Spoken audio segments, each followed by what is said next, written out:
All right, Friday, time for a look at arts and lifestyle and more. Adam's here. Yeah, and starting things off with what is turning into a Hollywood political thriller. NDP leader Adrian Dix back in BC after a two-day trip to Tinseltown. Dix was in Southern California for meetings with executives from 20th Century Fox, Disney, and Warner Brothers. He was responding to complaints by thousands of members of the film and TV industry who say that BC is losing the majority of its business to provinces with more competitive tax incentives. The government hasn't paid attention to this. That's reflected in the jobs plan. That's reflected in the cuts to the Film Commission, and that's reflected in their response to what's been going on in the industry. People in the industry were very clear in October, raising this issue that there was something very serious going on, and the government in January appeared surprised by this. That's not a government that's as focused on jobs, perhaps, as one would hope. Well, the government's cultural development minister is responding, Bill Bennett, criticizing Dix for not being specific about a solution to the problem.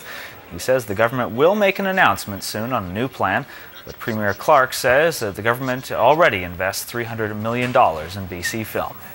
Well, more than 16,000 people, including fans from Vancouver Island, filled the Rogers Arena in Vancouver last night to see Oprah Winfrey.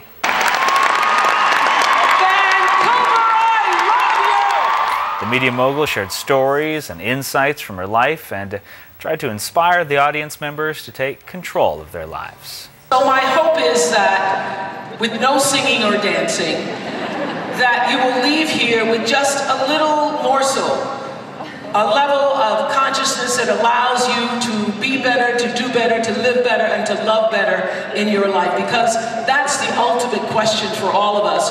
Why are you here? Tickets to the sold-out An Evening with Oprah range from $93 to almost $400. It's worth it.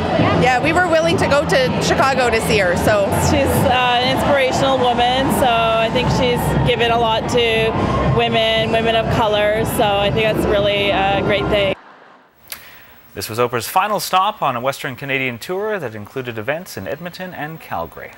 Well, an American actor best known for working with Johnny Depp is in Victoria for the Two Worlds Festival. That is Gary Farmer singing the blues. You may recall him as Depp's co-star in Dead Man. He also shared the big screen with Marlon Brando and Robert De Niro in The Score. This weekend, he's focusing on telling stories through music.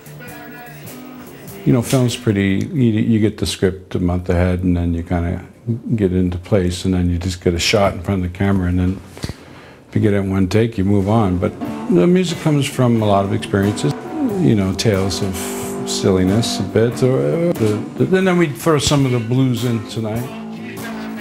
Farmer is headlining Two Worlds Music Night at Logan's in Victoria this evening.